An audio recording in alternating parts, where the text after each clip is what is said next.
اب جب قرآن مجید صدیق آپ سے کہتا ہے اور نبی ایسا نبی جو صدیق ہے، تو جو یہ سلسلہ ہے انبیاء علیہ السلام کا، یعنی دو سلسلے، ایک تورات اور ایک انجیل، یعنی ایک یہ سلسلہ بن جاتا ہے جسے ہم بنی اسرائیل اور یہود کا سلسلہ کہتے ہیں، جو حضرت اسحاق سے شروع ہوتا ہے۔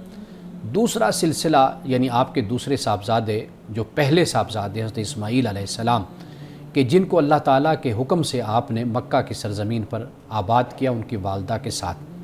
حضرت اسماعیل علیہ السلام کا پھر وہیں نکاح ہوا اور وہیں پھر اولاد کا سلسلہ شروع ہوا، اور عرب ہی کی سرزمین پر بنو اسماعیل یہ خاندان، یہ قبائل ہمیں ملتے ہیں، تاریخ میں ہم ان کو پڑھتے ہیں۔ تو یہ حضرت ابراہیم علیہ السلام گویا کہ جب دین ابراہیمی ہم کہتے ہیں تو دین ابراہیمی، اسماعیل اور اسحاق، ان دونوں سے جو سلسلہ شروع ہوا تو یہ در حقیقت ابراہیم علیہ السلام ہی کی ذریت اور آپ کی اولاد کا سلسلہ ہے۔ اور حضرت اسحاق علیہ السلام سے کہ جن کا اشارہ ہمیں قرآن مجید میں بھی ملتا ہے، یہاں پر بھی ذکر ہے، اور پھر ہمیں تورات اور انجیل میں بھی ملتا ہے کہ وہاں پر پھر اللہ سبحانہ و تعالیٰ نے حضرت اسحاق کو یعقوب عطا کیا، جو یعقوب بھی پیغمبر ہیں، پھر یعقوب سے آگے جو بیٹے پیدا ہوئے حضرت یوسف علیہ السلام خاص طور پر، پھر وہ بھی پیغمبر ہیں۔ اب اس کے بعد اللہ پاک یہ فرماتا ہے کہ اذ قال لأبیہ، کہ جب حضرت ابراہیم علیہ السلام نے اپنے باپ سے یہ فرمایا، باپ سے کہا۔ اب باپ ہمارے ہاں اس پر بھی بحث کی جاتی ہے کہ آیا کہ یہ حضرت ابراہیم علیہ السلام کے سگے والد تھے یا سگے والد نہیں تھے، لیکن جب ہم اس کا جائزہ لیتے ہیں تو ہمیں معلوم ہوتا ہے کہ یہ جو آزر ہے یہ در حقیقت حضرت ابراہیم علیہ السلام کے جو والد طارق تھے اس کا یہ لقب ہے کہ جو استعمال ہمیں تاریخ میں نظر آتا ہے۔ تو اختلاف اگرچہ ہمارے ہاں موجود ہے کہ کہا جاتا ہے کہ آزر حضرت ابراہیم کا چچا تھا، ویسے بھی انسان کبھی اپنے چچا کے پاس بھی پرورش پاتا ہے، تربیت پاتا ہے، اور بچپن، لڑکپن چچا کے پاس بھی گزرتا ہے، لیکن یہ بات بہت ہی کمزور اور ضعیف ہے کہ حضرت ابراہیم علیہ السلام کے یہ چچا تھے۔ یہ آپ کے جو والد تھے یہ اس کا یہ لقب تھا، یعنی پوجنے والا، بتوں کی عبادت کرنے والا۔ اب یہاں پر قرآن یہ کہتا ہے کہ حضرت ابراہیم علیہ السلام نے اپنے والد سے یہ کہا، لِمَ تَعْبُدُ، کیوں تم عبادت کرتے ہو، مَا لَا يَسْمَعُ وَلَا يُبْصِرُ، اس کی جو نہ سنتا ہے نہ دیکھتا ہے، وَلَا يُغْنِي عَنْكَ شَيْئًا، اور تمہیں کوئی فائدہ بھی نہیں دے سکتا۔ تم ایسے بت کی، ایسے معبود کو تم نے اپنا معبود بنایا ہوا، ایسے بتوں کو، اور ان کی تم پوجا کرتے رہتے ہو۔ یا ابتی، اے میرے والد۔ قرآن مجید کو جب ہم پڑھتے ہیں تو یا قوم کے الفاظ آتے ہیں، اے میری قوم۔ یہ بالکل انسانی فطرت اور انسانی مزاج کے عین مطابق ہے کہ انسان اپنی قوم سے، اپنے گھر والوں سے محبت کرتا ہے، اور اسی محبت کے جذبے کی بنیاد پر ہی پیغمبروں نے اپنی قوم سے یا قوم کہا کہ اے میری قوم۔ اسی طرح حضرت ابراہیم علیہ السلام نے یا ابتی کہا کہ اے میرے ابا جان، انی قد جاءنی من العلم، کہ بے شک میرے پاس علم آیا ہے، ما لم یاتی کا، جو آپ کے پاس نہیں آیا، فاتبعنی، تو آپ میری پیروی کیجئے، اہدک صراطا سویا، تو میں آپ کو سیدھا راستہ دکھاؤں گا، یعنی مستقیم کہہ لیجئے یا سوی کہہ لیجئے، تو اس کا مطلب یہی ہے کہ سیدھا راستہ میں آپ کو دکھاؤں گا۔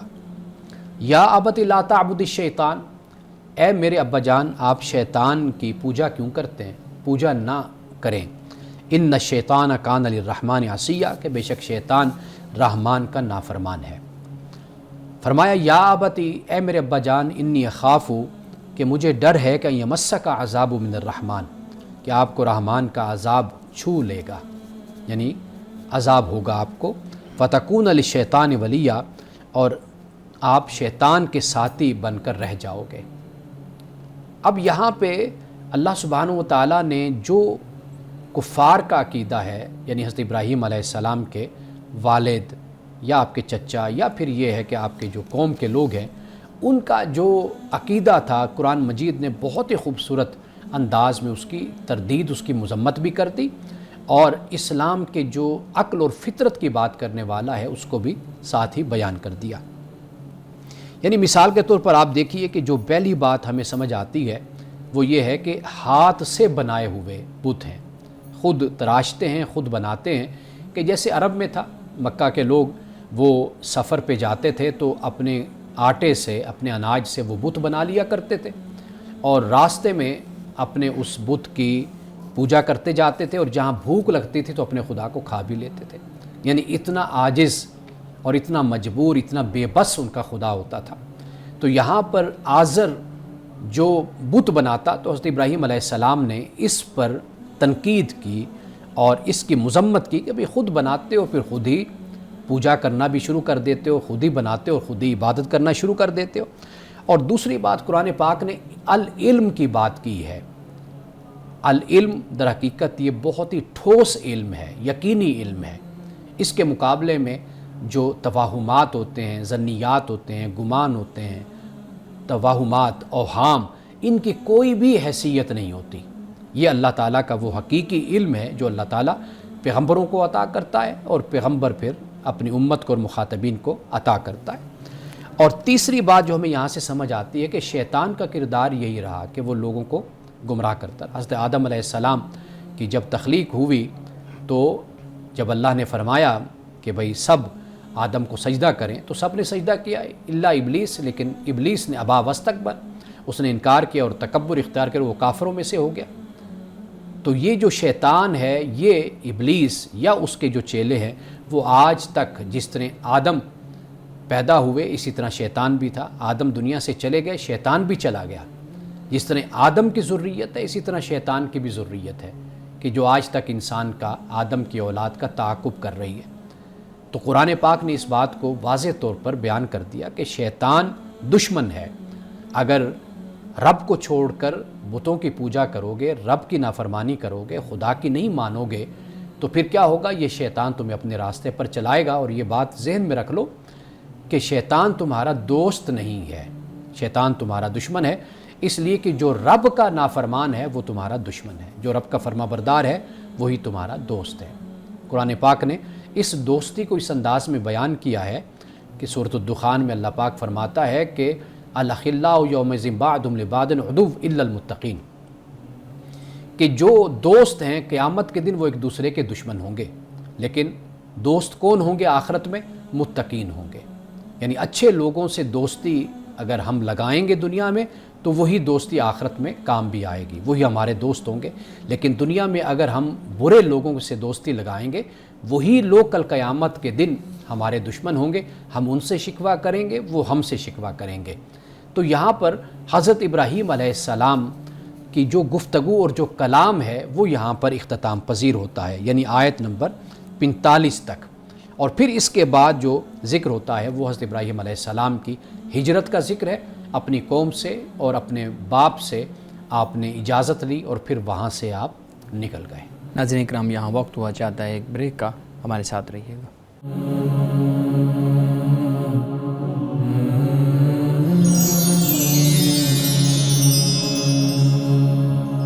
ویلکم بیک ناظرین۔ امان صاحب، حضرت ابراہیم علیہ السلام کا جو واقعہ سورہ مریم میں بیان ہوا ہے اس پہ آپ نے توجہ دلائی۔ حضرت ابراہیم علیہ السلام سے متعلق ہم نے کچھ سوالات جو گزشتہ پروگرام تھا کل کا اس میں بھی آپ کے سامنے رکھے تھے۔ ایک سوال بہت اہم ہے اور ذہن میں بھی آتا ہے کہ حضرت ابراہیم علیہ السلام، اسلامی تعلیمات میں ملت ابراہیم کا ایک لفظ استعمال ہوا ہے اور اس میں حضرت ابراہیم علیہ السلام کو امام بڑا قرار دیا گیا ہے۔ آپ بتائیے گا اس کا سیاق و سباق کیا ہے؟ دوسرا جو ایک پہلو ہے وہ یہ بھی ہے کہ حضرت آدم علیہ السلام سب کے والد ہیں یا جد ہیں، وہ باقی سب ان کی اولاد ہیں، تو یہاں پہ امام حضرت ابراہیم علیہ السلام کو قرار دیا گیا، حالانکہ حضرت آدم علیہ السلام کو قرار دینا چاہیے تھا۔ دیکھیے، امام کا جو لفظ ہے وہ ایک راہبر، ایک رہنما کے حوالے سے ہم استعمال کرتے ہیں۔ حضرت آدم علیہ السلام کو جو قرآن مجید نے کہا وَإِذْ قَالَ رَبُّكَ لِلْمَلَائِكَةِ إِنِّي جَاعِلٌ فِي الْأَرْضِ خلیفہ کا لفظ استعمال ہوا ان کے لیے، اور وہ خیر آدمیت کے لیے، آدم کے لیے ایک عزت اور شرف کی بات ہے کہ خلیفہ اللہ پاک نے زمین پر اس کو اختیار دیا، علم اور قدرت سے نوازا انسان کو۔ تو آدم کے بعد پھر انبیاء علیہ السلام آتے رہے، لیکن حضرت ابراہیم علیہ السلام کا جو امام ہونا ہے وہ یہ ہے کہ آگے جو سلسلہ ایک جماعت کا، ایک گروہ کا، ایک مذہب کا جو شروع ہوا، اس میں ہم یہ دیکھتے ہیں کہ اس میں آپ کو امام بنایا گیا۔ یعنی حضرت ابراہیم علیہ السلام کے آگے ذریت کو، اولاد کو آپ دیکھیں، اس دنیا میں، اس کائنات میں آپ کے بعد پھر جو سلسلہ شروع ہوا تو وہ سارا پھر آپ ہی کی لڑی سے کہہ لیجئے، آپ ہی کے خاندان سے اکثریت کا پھر تعلق بن جاتا ہے۔ تو اس معنی میں قرآن پاک نے آپ کو امام کہا ہے۔ بالکل صحیح ہے۔ اچھا، ایک اور چیز بھی ہے، جب حضرت ابراہیم علیہ السلام آپ نے ذکر کیا کہ حضرت اسماعیل علیہ السلام کو ان کی والدہ کو صحرا میں چھوڑائیں، یہ تسلسل تھا کہ کل کو جو ذریت ہے وہ عرب کے علاقے میں اس شہر کے اندر سے ہی شروع ہونی ہے، جو آخری پیغمبر جس کے لیے دعا کی تھی وہ یہاں سے پیدا ہونا ہے، اسی لیے حکم دیا گیا تھا کہ اپنے بچوں کو، یعنی اپنی بیوی کو، اپنے بچے کو اس صحرا میں چھوڑو، یا صرف ایک آزمائش تھی کہ کوئی ایسا صحرا، کوئی ایسی جگہ ہونی چاہیے جہاں پہ یہ چھوڑ آئیں اور ہم دیکھیں پھر ابراہیم علیہ السلام کو یا ان کے بچوں کو آزما کے کہ وہ کیا جو ہے نا وہ رویہ اختیار کرتے ہیں؟ یہ تسلسل تھا یا ایک صرف آزمائش؟ یہ سب کچھ اللہ کی وحی کے مطابق تھا، اللہ کے حکم کے مطابق تھا۔ قرآن پاک نے اس کو سورۃ الحج میں بھی اس کو بیان کیا ہے، جہاں سے ہمیں یہ معلوم ہوتا ہے کہ آپ کو باقاعدہ طور پر اس کا حکم تھا کہ آپ مکہ میں حضرت ابراہیم کو کہ اسماعیل اور ان کی والدہ ہاجرہ کو وہاں چھوڑ کر آئیں۔ یعنی یہ بتایا گیا تھا کہ مقصود یہ تھا کہ ایک خاندان کہہ لیجئے، ایک بیٹا وہ یروشلم، بیت المقدس، فلسطین اس ایریا میں، اور ایک بیٹا وہ عرب کی سرزمین پر مکہ میں۔ تو یہ اللہ تعالیٰ کا جیسے حکم ہوا، وہی ہوئی، اس کے مطابق حضرت ابراہیم علیہ السلام نے اس پر عمل کیا۔ بالکل صحیح ہے۔ اچھا، ایک اور سوال بھی ہے، آپ نے اپنی اس میں گفتگو میں ذکر کیا کہ آزر جو تھے وہ حضرت ابراہیم علیہ السلام کے والد تھے، اور اس پہ بہت زیادہ اختلاف بھی ہوتا ہے۔ ایک تو میں آپ سے یہ پوچھنا چاہوں گا کہ یہ علمی اختلاف ہے اور بڑے لیول پہ اختلاف ہے، یہ کیوں ہے؟ اس کی بیک کیا ہے؟ اس کی بنیاد کیا ہے؟ اور دوسرا میں یہ پوچھنا چاہوں گا کہ اگر وہ والد تھے جیسے آپ نے بیان کیا، تو پھر رسول اللہ صلی اللہ علیہ وسلم کی ایک روایت ہمارے سامنے آتی ہے کہ میں پاک پشتوں سے پاک رحموں میں منتقل ہوا، تو پھر اس روایت کو کس طرح ہم سمجھ سکیں گے؟ دیکھیے، جو سلسلہ نبوت شروع ہوا، جیسے ہم نے پہلے جس پر بات کی، حضرت ابراہیم علیہ السلام سے وہ سلسلہ شروع ہوتا ہے۔ ٹھیک ہے۔ یہ جو یہاں سے رسول اللہ صلی اللہ علیہ وسلم تک، اگر ہم اس حدیث کے اس پس منظر کو ہم سمجھنا چاہیں تو یہ اشارہ اس طرف ہو جاتا ہے، ابراہیم علیہ السلام یعنی سے حضرت ابراہیم سے لے کر رسول اللہ صلی اللہ علیہ وسلم تک، ایک بات۔ اور دوسری بات یہ ہے کہ جب ہم خبر واحد پر بات کرتے ہیں نا، تو اس پر پھر علماء نے کلام بھی کیا ہوتا ہے، اس کی سند پر، اس کی حیثیت پر، اس کے مقام اور مرتبہ پر، کہ آیا کہ یہ حدیث یا یہ جو روایت نقل کی جا رہی ہے، آیا کہ یہ اس کی اتھینٹسٹی کیا ہے۔ یعنی حضرت ابراہیم علیہ السلام کے حوالے سے وہ 3 جھوٹ آپ کو معلوم ہے حدیث میں آتے ہیں، اور وہ بخاری میں اس کو بیان کیا گیا۔ اب علماء نے اس پر 2 طریقے ہی اختیار کیے نا۔ ایک طریقہ یہ ہے کہ جب ایک حدیث میں ایک چیز ذکر ہو گئی تو انہوں نے کہا کہ یہ دیکھنا ہے کہ آیا کہ نبی کی جو عصمت اور مقام اور مرتبہ ہے اس پر اگر کوئی ایسی بات ہو رہی ہے تو وہاں پر کیا موقف اختیار کیا جائے۔ ٹھیک ہے، ایک تو یہ ہے، یعنی پھر وہ خبر واحد ہے۔ ٹھیک۔ دوسری بات جو بیان ہوتی ہے وہ کہتے ہیں کہ بھئی کلی طور پر یہ ہے کہ آپ یا تو پھر اس کی کوئی تعویل کی صورت کر لیتے ہیں، یعنی یا تو بالکل ہی چھوڑ دیا اس کو، یا یہ ہے کہ آپ اس کی تعویل کی صورت یہ بنتی ہے کہ ہمارے ہاں علم بدیع میں معاریض کی ایک اصطلاح استعمال ہوتی ہے، ایک فنی بحث پھر شروع ہو جاتی ہے۔ یعنی اس طرح ہوتا ہے کہ کہنے والا جو کہہ رہا ہوتا ہے نا، سننے والا وہ سمجھ نہیں رہا ہوتا، ٹھیک، اس طریقے سے۔ صحیح۔ تو وہ پھر وہ 3 جھوٹ نہیں بنتے، وہ یہ بنتا ہے کہ جو سننے والا تھا وہ در حقیقت اس بات سے کچھ اور سمجھ رہا تھا، جو متکلم بتا رہا تھا وہ کچھ اور بات تھی، وہ کچھ اور بات تھی۔ بالکل صحیح ہے۔ اچھا، آپ نے بیان کیا حضرت ابراہیم علیہ السلام اپنے والد سے یہ استفسار کر رہے ہیں کہ کل کو تمہیں عذاب جو ہے نا وہ ہوگا اس طرح سے۔ میں یہ پوچھنا چاہوں گا کہ ہمارے یہاں پورا کانسیپٹ ہے نجات کا اور پھر شفاعت کا اور سفارش کا اور ان چیزوں کا، تو اس میں ہم نے دیکھا ہے کہ کہیں نہ کہیں رشتہ داری کو، تعلق داری کو نجات کے ساتھ، شفاعت کے ساتھ جوڑ دیا جاتا ہے۔ ٹھیک ہے، تو آپ بتائیے گا کہ یہاں پہ بھی اور حضرت نوح علیہ السلام کے معاملے میں بھی، پھر حضرت لوط علیہ السلام کے معاملے میں بھی ہم نے دیکھا ہے کہ جو تصور ہمارے پاس ہے وہ قرآن اس کو بیان نہیں کر رہا۔ ہمارے ہاں یہ تصور کیسے بنا اور اس تصور کی کوئی حقیقت ہے؟ دیکھیے، پہلی بات جو آپ نے کہی نا کہ رشتہ داری کا جو معاملہ ہوتا ہے، قرآن مجید نے تو ٹوٹلی اس کو نگیٹ کیا، اس کو رد کیا ہے قرآن پاک نے.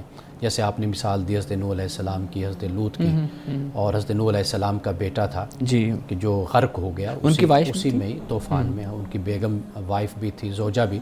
اور اسی طرح حضرت لوط علیہ السلام ہے. قرآن مجید نے تو کلی طور پر اس کو بیان کیا، کر دیا کہ بھئی ایسا ہی ہونا ہے.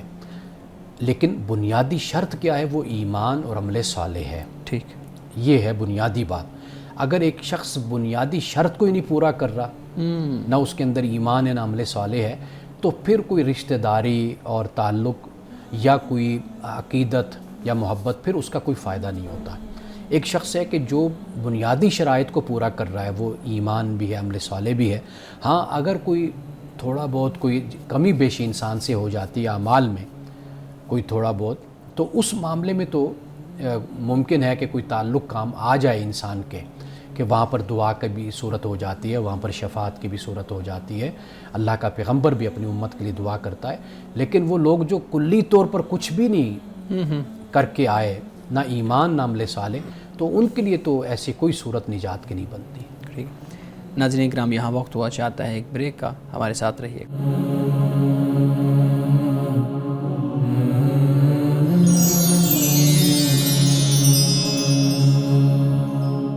ویلکم بیک ناظرین. امان صاحب، ہمارے ناظرین کے بھی کچھ سوالات ہیں، ہم کوشش کرتے ہیں ہر پروگرام میں آپ کے سامنے رکھیں. سوال پہلا یہ ہے، علم لدنی سے کیا مراد ہے اور یہ کیسے حاصل ہوتا ہے؟ دیکھیے، علم لدنی سورۃ الکہف میں حضرت خضر علیہ السلام کی طرف یہ منسوب کیا گیا، جو اللہ تعالیٰ نے کہا کہ ہمارا بندہ حضرت موسیٰ علیہ السلام سے کبھی ملاقات آپ سے کرے گا، آپ ملے گا، فلاں جگہ پر آپ جائیے گا تو وہاں پر ملاقات ہوگی، تو اس کو ہم نے اپنی طرف سے علم عطا کیا ہے. تو یہ علم ہے کہ جو قرآن مجید نے بیان کیا کہ جو نبوت کے علاوہ، یعنی حضرت موسیٰ علیہ السلام کو بھی اللہ تعالیٰ نے علم عطا فرمایا، لیکن حضرت خضر کو جو علم عطا کیا وہ تکوینی امور کا علم جسے کہا جاتا ہے، اور جس پر وہ 3 مثالیں بھی پھر ہمارے سامنے آتی ہیں کہ جہاں پہ ایک کشتی میں آپ نے سوراخ کر دیا، ایک بچے کو قتل کر دیا اور ایک دیوار سیدھی کر دی. تو یہ جو علم ہے، یہ ایک علیحدہ کائنات کا علم، جو کائنات میں اللہ کا ایک نظام گردش کر رہا ہے، چل رہا ہے، تو وہ اس کا علم یہاں پر بیان کیا گیا. باقی اس کے علاوہ انسان بہت سے علوم حاصل کرتا ہے، علم حاصل کرتا رہتا ہے. اللہ تعالیٰ نے بہت سے لوگوں کو بہت اچھی حس عطا کی ہوتی ہے، حواس خمسہ، حواس باطنہ ان کو عطا کی ہوتی ہے. ان کو عقل اللہ نے بہت تیز عطا ان کو کی ہوتی ہے، ذہانت سے وہ لوگ بڑے بہریاب ہوتے ہیں. تو یہ ساری اللہ تعالیٰ ہی کی دولت ہے، اللہ ہی کا علم ہے جو اللہ تعالیٰ اپنے بندوں میں بانٹتا ہے، عطا کرتا ہے. بالکل صحیح ہے. اور صاحب دوسرا سوال یہ ہے، کہا جاتا ہے کہ مرنے سے پہلے مر جانا، اس سے کیا مراد ہے؟ اس لیے موتو قبل ان تموتو، یہ حضرت علی رضی اللہ تعالیٰ عنہ سے منسوب یہ قول کیا جاتا ہے. ٹھیک. تو اس کا جو مقصود ہے، جو اس کا معنی لیا جاتا ہے، وہ اتنا لیا جاتا ہے کہ انسان اپنے خدا کے سامنے تکبر کا مظاہرہ نہ کرے، اکڑے نہیں. اچھا. یعنی جب انسان مر جائے گا تو پھر تو مٹی میں مل ہی جائے گا، ختم ہو جائے گا. لیکن زندگی میں بھی انسان اپنے آپ کو مار لے. تو مارنے سے مراد یہی ہے کہ خدا کا عاجز بندہ بن کر وہ زندگی گزارے. بالکل ٹھیک ہے، بہت شکریہ. بلال صاحب، آپ کے پاس کچھ سوالات ہیں، مانی صاحب کے سامنے رکھیے گا. جی بہت شکریہ سر. میں آج قسم کے حوالے سے کچھ بات کرنا چاہوں گا. آپ پہلے تو یہ بتائیے گا کہ عام طور پہ یہ جو قسم کا تصور ہے، کانسیپٹ ہے، یہ کیا ہے اور اوریجن اس کا کیا ہے؟ دیکھیے، پہلی بات تو یہ ہے کہ قسم جب ہم اٹھاتے ہیں تو اس سے ہوتا ہے کہ کسی معاملے میں ہم وعدہ کر رہے ہوتے ہیں. جی. وہ وعدہ انسان کے ساتھ، مخلوق کے ساتھ بھی ہوتا ہے، وہ خالق کے ساتھ بھی ہوتا ہے. تو قسم اٹھانا یہ در حقیقت ہم اپنی بات کو پختہ کر رہے ہوتے ہیں کہ ہم ایسا کریں گے. تو چونکہ اسلام میں جو وعدہ ہے، عہد ہے، اس کی بڑی اہمیت ہے. لا دین لمن لا عہد لہ، آپ علیہ السلام نے فرمایا کہ اس کا دین ہی نہیں جس کا وعدہ نہیں ہے. جی. تو یہ جب وعدہ ہم کرتے ہیں نا، تو اس وعدے کو پورا کرنا یہ پھر لازم اور ضروری ہو جاتا ہے. اور اس کی اہمیت واضح کرنے کے لیے پھر اس پر ایک لحاظ سے جرمانہ عائد کر دیا گیا، کفارہ جس کو ہم کہتے ہیں، کہ اگر آپ کوئی وعدہ پورا نہیں کریں گے، قسم جو اٹھائی آپ نے وہ پوری نہیں کریں گے، تو پھر آپ اس کا کفارہ ادا کریں گے، اس کا جرمانہ دیں گے. وہ اسی وجہ سے ہے تاکہ وعدے کی، قسم کی جو اہمیت ہے وہ ہم پر ظاہر ہو اور ہم اس پر عمل کریں. ہم وعدے کو، قسم کو معمولی چیز نہ سمجھیں. یہ انسانی کریکٹر کا، انسانی کردار اور اخلاق کا یہ بہت اہم جز ہے انسان کی شخصیت کا، علم ہی یہیں سے ہی ہوتا ہے کہ یہ شخص اپنے وعدے کو، اپنی قسم کو کتنا پورا کرنے والا ہے۔ عثمان صاحب یہاں پہ پلیز ایک وعدہ آپ نے لفظ استعمال کیا، ایک ہے جیسے ہم وعدہ کر لیتے ہیں کہ میں پہنچ جاؤں گا یا یہ میں وعدہ کرتا ہوں، دوسرا ہے کہ قسم جس کو آپ نے، کیا سمپل جو وعدے کا لفظ ہے اس پہ بھی قسم کا جو لفظ ہے وہ اپلائی ہوتا ہے، یا اس کے لیے کوئی خاص لفظ آپ بولیں گے تو پھر ہی قسم والے اس کانسیپٹ میں آئیں گے؟ دیکھیے قسم کے بارے میں ایک تو لغو قسم ہوتی ہے، یعنی آپ اس سے مراد یہ لے لیں کہ جیسے ہم چلتے پھرتے واللہ باللہ روزمرہ کی روٹین میں بولتے جو کہتے رہتے ہیں، تو وہ تو ایک معمول کا حصہ ہوتے ہیں، اس پر تو اللہ پاک فرماتا ہے کہ کوئی گرفت نہیں ہے۔ صحیح۔ قرآن پاک نے جس کو بیان کیا عقدتم الایمان کے الفاظ آتے ہیں، وہ اس کا مطلب یہ ہے کہ جب تم قسم صحیح طرح اٹھاتے ہو، ارادہ کرتے ہو، پختہ بات کرتے ہو، تو پھر تم پر یہ لازم ہوتا ہے، تو وہ قسم ہے۔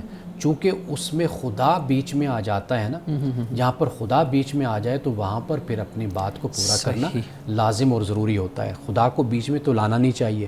جی اگر پھر انسان سے کوئی کوتاہی غلطی ہوتی ہے، وہ انسان توبہ کر لیتا ہے، معافی مانگ لیتا ہے، تو اس پر کوئی کفارہ دینے کی، کوئی جرمانہ دینے کی ضرورت نہیں ہوتی۔ لیکن یہ جو ہمارے ہاں ایک رویہ عمومی طور پر لوگ استعمال کرتے ہیں، عادی ہوتے ہیں کہ وعدے کر کے نہ پہنچنا، اور بلکہ میں آپ کو ایک دلچسپ بات سناؤں کہ ایک صاحب کو میں نے دعوت دی آنے کے لیے، تو انہوں نے 5 دفعہ انشاءاللہ کہا اپنے میسیج میں۔ جو دوست تھے تو میں نے کہا کہ انہوں نے نہیں آنا، کیونکہ انہوں نے 5 دفعہ انشاءاللہ بول دیا، اگر ایک آدھی دفعہ بولتے تو ان کا ارادہ آ جاتے۔ بدقسمتی کہیے، بدنصیبی، یعنی جب آپ 5 دفعہ انشاءاللہ کہہ رہے ہیں، آپ 10 دفعہ کہہ رہے ہیں، 2 دفعہ نہ بھی کہیں، تو آپ نے جب وعدہ کر لیا تو آپ اپنے وعدے کو پورا کریں۔ تو جب یہ کریکٹر اجتماعی طور پر قوم کا بنتا ہے نا، تو وہاں پر پھر ان چیزوں کی جو سینکٹیٹی ہوتی ہے، ان کی جو ویلیو ہوتی ہے، اور ان کی جو ایک جسے کہتے ہیں کہ ایک اہمیت ہوتی ہے، وہ پھر ختم ہو جاتی ہے، لوگ اس کی پرواہ بھی نہیں کرتے۔ بالکل صحیح۔ سر آپ نے ابھی یہی بات کی کہ وہ اس شخص نے 5 دفعہ انشاءاللہ کہا اور آپ کو لگا کہ اب تو وہ نہیں آئے گا، اور پھر قسم میں بھی ہم دیکھتے ہیں کہ وہ جو لغو قسم آپ نے بولا کہ وہ قسم ہے جو ہم روزمرہ کے معاملات میں اٹھا دیتے ہیں، اور اس قسم کو، یعنی اس قسم پہ کوئی کفارہ نہیں ہے، کوئی گناہ نہیں ہے۔ سوال یہ پیدا ہوتا ہے کہ جس چیز کی اہمیت ہم نے خود ہی کم کر دی یا ختم کر دی، تو بجائے یہ کہ ہم اس چیز کو ختم کریں، یعنی یہ کہیں کہ ایسی قسم تو اٹھانی نہیں چاہیے جو ہم روزمرہ کے معاملات میں کہتے ہیں یار اللہ کی قسم میں آ جاؤں گا تمہارے پاس، تو ایسی قسم پہ تو پابندی ہونی چاہیے۔ ہم الٹا یہ کہہ رہے ہیں کہ یہ قسم اٹھا لیں، کوئی مسئلہ نہیں ہے، اس پہ کوئی کفارہ نہیں ہے، کوئی گناہ نہیں، نہیں ہم ہے۔ نے یہ نہیں کہا کہ اٹھا لیں، ہم یہ کہہ رہے ہیں کہ بعض لوگوں کا تکیہ کلام ہوتا ہے، وہ محاورتاً، یعنی ان کی ایک عادت ہوتی ہے کہ وہ بولتے رہتے ہیں۔ آپ دیکھیں گے میں گفتگو کرتا ہوں نا، تو آپ کو میری گفتگو میں ایک تکیہ کلام مل جائے گا۔ جی تکیہ کلام سے مراد ہے کہ میں اپنی گفتگو میں اس کو بار بار بولتا رہتا ہوں۔ کچھ لوگوں کی یہ عادت ہوتی ہے، عرب کے معاشرے میں اس طرح لوگوں کی ایک عادت تھی، اب بھی ہے، کہ واللہ باللہ سمت اللہ، یہ الفاظ وہ بولتے ہیں۔ تو مخاطب کو بھی پتہ ہے کہ بھئی یہ ایک محاورتاً کہہ لیجیے یا بطور تکیہ کلام کے یہ اس کو استعمال کر رہا ہے، تو وہ جب دوسرے کو دھوکہ دینے کی بات آتی نا، تو وہاں پر پھر سوال اٹھتا ہے۔ یعنی میں اللہ کی قسم اٹھاؤں اور کہوں کہ بھئی میں آؤں گا، کل ہر صورت میں آؤں گا، دوسرا میرے لیے دعوت کا انتظام کر کے رکھے، 2-4-5 دوستوں کو بلا لے کہ بھی امانت صاحب ہمارے پاس آ رہے ہیں، ہم بیٹھیں گے، کچھ سیکھیں گے، کچھ سمجھیں گے، کچھ مل جل کر بات کریں گے ان کے ساتھ، اب میں نہ جاؤں۔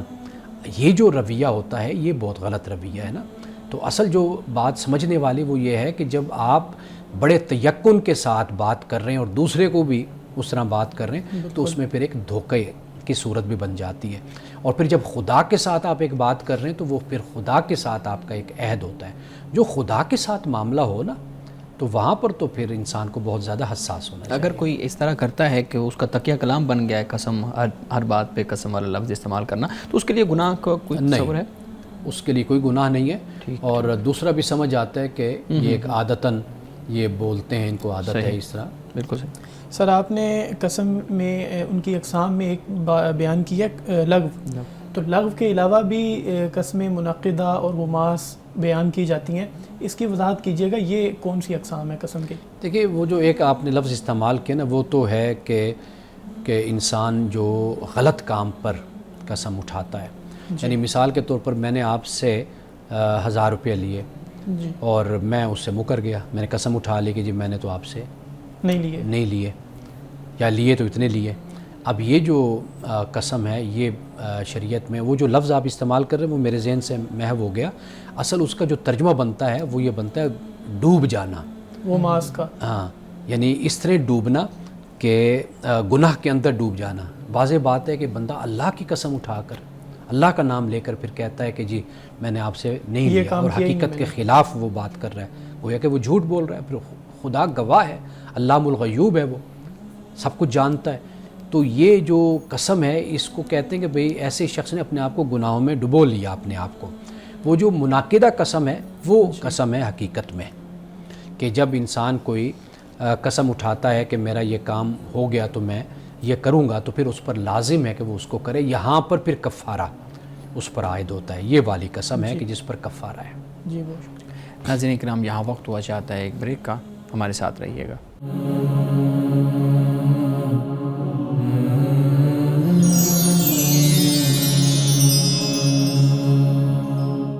ویلکم بیک ناظرین۔ جی بلال صاحب، سر آپ بریک سے پہلے قسم کے کفارے کے بارے میں بتا رہے تھے کہ اگر قسم منعقدہ ہو اور وہ پوری نہ ہو تو پھر اس پر کفارہ ہوگا۔ کفارے کے بارے میں بتائیے گا کہ قسم کا کفارہ کیا ہوگا؟ قسم کا کفارہ قرآن مجید نے اس کو بیان کیا ہے، اور وہ کفارہ یہ ہے کہ 10 مسکینوں کو کھانا کھلانا۔ جی ہمارے علماء نے فقہاء نے کہا 2 وقت کا کھانا، بالکل، کیونکہ انہوں نے کہا کہ بھی ہم اپنے گھر والوں کو 2 وقت کا ہی کھانا کھلاتے ہیں، جی تو اس لیے انہوں نے کہا۔ لیکن قرآن پاک نے جو اطعام 10 مساکین کہا، 10 مسکینوں کو کھلانا، یہ قرآن پاک نے بیان کیا۔ دوسرا بیان کیا کہ یا پھر ان کو کپڑے 10 مسکینوں کو آپ لے کر دیتے ہیں، سلوا کر ان کا جو لباس ہے وہ۔ تیسرے نمبر پہ غلام کی آزادی۔ اب وہ غلام کی آزادی کا تصور نہیں ہے، تو لہٰذا اب یہ 2 ہی باتیں ہیں کہ اگر کوئی شخص قسم اس طرح اٹھاتا ہے تو پھر اس پر لازم ہے کہ وہ کفارہ ادا کرے۔ سر یہ بھی وضاحت کرتے ہیں کہ قسم اللہ تبارک و تعالیٰ کے نام کی اٹھائی جا سکتی ہے یا نہیں، یا اللہ ہی کی اٹھانی چاہیے، یا پھر باقی عام طور پہ دیکھا جاتا ہے کہ قرآن کی قسم یا اور کسی چیز کی قسم اٹھائی جاتی ہے؟ اس بارے میں وضاحت کیجیے گا۔ آج کل تو بلال صاحب یہ بھی چیز آ گئی ہے نا کہ آپ سگنیچر کرتے ہیں تو وہ آپ کوئی لفظ بولتے ہی نہیں ہیں تو وہ چیزیں منعقد ہو جاتی ہیں۔ بالکل، دیکھیں وہ جو سگنیچر کرتے ہیں، جیسے نکاح فارم پر سگنیچر کیے، تو واضح بات ہے کہ وہ بھی ایک معاہدہ میں ایگریمنٹ آپ اس کو کہہ لیجیے، جو کانٹریکٹ ہو رہا ہے، تو اس میں اسی کی کوئی اہمیت ہوتی ہے کہ آپ اس پر اس چیز کے پابند ہو جاتے ہیں۔ تو پہلے معاشروں میں یہ ہوتا تھا کہ بھئی بات ہی کو مانا جاتا تھا، ہمارے ہاں بھی بہت عرصے تک اس کو تسلیم کیا گیا کہ بھئی بات جو کی گئی، لیکن قرآن مجید نے اسی بات پر زور دیا، وَلْيَكْتُبْ بَيْنَكُمْ كَاتِبٌ بِالْعَدْلِ، کہ جب بھی کوئی ایسا معاملہ ہو تو پھر ایک کاتب جو ہے عدل کے ساتھ وہ اس کو لکھ لے، لکھنے والا۔ یہ قرآن مجید نے اس بات کی ہمیں تعلیم دی ہے۔ جہاں تک جو آپ نے سوال کیا، دیکھیے کسی اور کی قسم کھانا وہ بات میں اپنے وزن پیدا کرنے کے لیے ہوتی ہے، وہ الگ بات ہے، لیکن اللہ سبحانہ و تعالیٰ کی قسم کھانی نہیں چاہیے۔ لیکن جب یہ قسم اٹھا لی، کھا لی، تو اس کے بعد پھر لازم ہے کہ اس کو اس طرح پورا کرنا ضروری ہو جاتا ہے۔ جی سر یہ بتائیے گا کہ ہمارے یہاں جو نظر کا کنسیپٹ ہے، منت مانگنے کا جو کنسیپٹ ہے، اس بارے میں وضاحت کیجیے گا کہ عام طور پہ دیکھا جاتا ہے درباروں پر جا کر منت مانی جاتی ہے، اور بعض اوقات اس طرح وہ منت مانتے ہیں کہ جس کا ان کو پتہ ہے کہ وہ پورا ہی نہیں کر سکتے، تو اس بارے میں وضاحت کیجیے گا، یہ منت کا کنسیپٹ کیا ہے؟ منت کا کنسیپٹ بھی یہی کنسیپٹ ہے کہ جب انسان اللہ تعالیٰ سے کوئی عہد کرتا ہے اور وہ کسی معاملے میں منت مانتا ہے، نظر مانتا ہے، وہ یہی ہوتی ہے کہ میں یہ کام جو کر رہا ہوں اگر یہ ایسا ہو گیا یا یہ میرا مسئلہ حل ہو گیا تو پھر میں اس کی خوشی میں آپ کہہ لیجیے نظر کے طور پر میں یہ کروں گا۔ اللہ سبحانہ و تعالیٰ سے نظر کا جو تصور ہے یہ پہلے دن سے مذاہب دنیا میں یہ موجود ہے، اور خاص طور پر دین ابراہیمی میں بھی ہمیں یہ ملتی ہے یہ بات۔ تو نظر خدا کی مانی جاتی ہے، یعنی خدا کے ساتھ ایک عہد کیا جاتا ہے کہ میں یہ کام کر رہا ہوں، اگر اس کا یہ نتیجہ نکلا، یعنی اگر تو نے مجھے اس میں کامیابی عطا کی تو میں یہ کروں گا، یہ منت ہوتی ہے۔ جیسے لوگ نفل کر لیتے ہیں یا کوئی قربانی یا کچھ بھی اللہ کی راہ میں صدقہ خیرات یا ایسی کوئی اپنے ذمے کوئی بات لیتے ہیں، اب یہ جو نظر ہوتی ہے یہ لازم اور ضروری ہو جاتی ہے، فرض ہو جاتی ہے، یہ وہی صورت پھر بن جاتی ہے جو ہم پہلے بات کر رہے ہیں کہ جب آپ اللہ سبحانہ و تعالیٰ کے ساتھ کوئی نظر، کوئی منت، کوئی قسم کا معاملہ ہو جائے تو وہاں پر پھر پورا کرنا آپ پر لازم اور ضروری ہوتا ہے. یعنی مجھے لگ رہا ہے کہ یہ ساری چیزیں جو ہے نا وہ عہد کے ساتھ ریلیٹ ہیں کہ آپ کا جو عہد ہے، وعدہ ہے، اس کی اہمیت کتنی زیادہ ہے. دیکھیے وعدے کی، عہد کی اہمیت اپنی جگہ، لیکن آپ یہ دیکھیے کہ اس ہستی کے ساتھ آپ اس کو یہ جوڑا وعدہ کر رہے ہیں، یہ بنیادی اس کی سینسٹیوٹی پہ بڑھ جاتی ہے. کیونکہ نظر بھی عام طور پہ اللہ تبارک و تعالیٰ سے ہی ایک طرح کی دعا کی جاتی ہے کہ میرا یہ کام ہو جائے تو میں پھر فلاں چیز اللہ کی راہ میں دوں گا. لیکن منت کے بارے میں یہ بات ذہن میں رکھنی چاہیے کہ اپنی ہمت اور طاقت سے بڑھ کر کبھی بھی منت نہیں ماننی چاہیے. لوگ اکثر اوقات کوئی بہت بڑی چیز مانگ رہے ہوتے ہیں اللہ تعالیٰ سے. عام طور پہ خواتین میں یہ چیز پائی جاتی ہے کہ مجھے اولاد ہو اور اس پہ پھر میں فلاں، یعنی کوئی بھی چیز، اپنی سب سے قیمتی چیز کا تصور بھی پایا جاتا ہے کہ جو سب سے زیادہ قیمتی ہے اس کو اللہ کی راہ میں دینا چاہیے. تو یہ بھی ایک بڑا اہم سوال ہے کہ آپ سب سے زیادہ قیمتی چیز دے دیں گے اللہ کی راہ. لیکن وہ جو منت مانی جا رہی ہے نا، اسے بھی دیکھنا چاہیے کہ آیا کہ وہ بھی شریعت اور دین کے مطابق ہے یا نہیں ہے. جی بالکل. لوگ جب کوئی منت، کوئی نظر مانتے ہیں تو وہ بڑی مختلف قسم کی، ہمارے ہاں جو رواج ایک ہے لوگوں میں، وہ اس حساب سے مانتے ہیں. اس منت اور اس نظر کی کوئی اہمیت نہیں ہوتی. اصل چیز یہی ہے کہ جو جائز ہے اللہ کی طرف سے اور جو اللہ نے طریقے آپ کو بتائے ہیں، رسوم اور آداب، ان کو اس میں بجا لانا ضروری ہوتا ہے. یعنی اس میں یہ بھی ہے نا، وہ جیسے آپ نے بات کی، ہمارے ہاں وہ پیدل چلنے کا بھی وہ کر لیا جاتا ہے کہ اگر یہ میرا کام ہوگا تو میں اتنا لمبا پیدل چلوں گا یا چلوں گی، اور میں جو ہے نا وہ جوتی کے بغیر جو ہے نا یہ سفر کروں گی. اس طرح کی چیزیں یا جس طرح کوئی کڑے ہیں، کوئی انگوٹھیاں ہیں، یا کچھ اس طرح کی بھی منت مان لی جاتی ہے، تو ان کا کوئی تصور نہیں ہے. جی سر، میرا سوال اب خواتین کے متعلق ہے. خواتین پہ یہ جو طلاق کی صورت میں یا بیوہ ہو جانے کی صورت میں جو عدت لازم کی گئی ہے، اس عدت کا کیا تصور ہے اور عدت کو لازم کرنے کی کیا وجہ ہے؟ عدت کو لازم کرنے کی جو بنیادی وجہ ہمیں سمجھ آتی ہے نا، وہ یہ ہے کہ خاتون کا، جسے استبراء رحم کہتے ہیں، جی یعنی یہ معلوم ہو جائے اس مدت میں کہ آیا کہ یہ خاتون پریگننٹ تو نہیں ہے، خاوند فوت ہو گیا یا طلاق ہو گئی، ان دونوں صورتوں میں. تو یہ استبراء رحم، یہ لفظ فقہا نے بھی استعمال کیا، ہمارے ہاں قرآن کی تفاسیر میں مفسرین نے بھی استعمال کیا. تو اس کا مقصد یہی ہوتا ہے تاکہ جو نسب ہے وہ خلط ملط نہ ہو جائے پیدا ہونے والے بچے کا. تو لہٰذا یہ ایک مدت رکھ دی گئی وقفے کی کہ تاکہ بات کلیئر ہو جائے، تو اس کے بعد اگر عورت کہیں پر نکاح کرنا چاہے، شادی کرنا چاہے تو وہ کر سکے. سر اس کے ساتھ یہ بھی بتائیے گا کہ اگر عورت کو رخصتی سے قبل طلاق ہو جائے تو کیا پھر عدت لازم ہوگی یا نہیں ہوگی؟ دیکھیے اب اس کی دو صورتیں ہیں. ایک صورت تو یہ بنتی ہے کہ بھئی حق مہر مقرر کیا گیا یا نہیں کیا گیا. جی یہ ایک اس کے ساتھ ہی مسئلہ آپ شامل کر لیں. جی تو آپ کے سوال کا جو جواب ہے وہ سمپل، وہ یہ ہے کہ کوئی عدت اس پر نہیں ہے. ہاں حق مہر مقرر ہوا یا نہیں ہوا، اگر نہیں ہوا تو پھر اپنی ہمت اور استطاعت کے مطابق مرد اگر دینا چاہتا ہے تو وہ دے دے. ہاں اگر حق مہر مقرر ہوا تو پھر قرآن پاک نے بیان کیا کہ پھر نصف دے گا. یعنی اگر ₹1,00,000 ہے تو ₹50,000 اس طلاق کی صورت میں جو رخصتی سے پہلے ہوئی اس میں پھر آدھا رہے حق مہر وہ ادا کیا جائے گا. امن صاحب آج کی حدیث مبارکہ بیان کیجیے گا. آج کی حدیث حضرت انس رضی اللہ تعالی عنہ سے روایت ہے. آپ فرماتے ہیں کہ رسول اللہ صلی اللہ علیہ وسلم نے فرمایا کہ حسد نیکیوں کو کھا جاتا ہے جیسے آگ لکڑیوں کو کھا جاتی ہے. ایک بات بیان فرمائی. دوسری بات فرمائی کہ صدقہ گناہوں کو بجھا دیتا ہے جیسے پانی آگ کو بجھا دیتا ہے. یہ دوسری بات.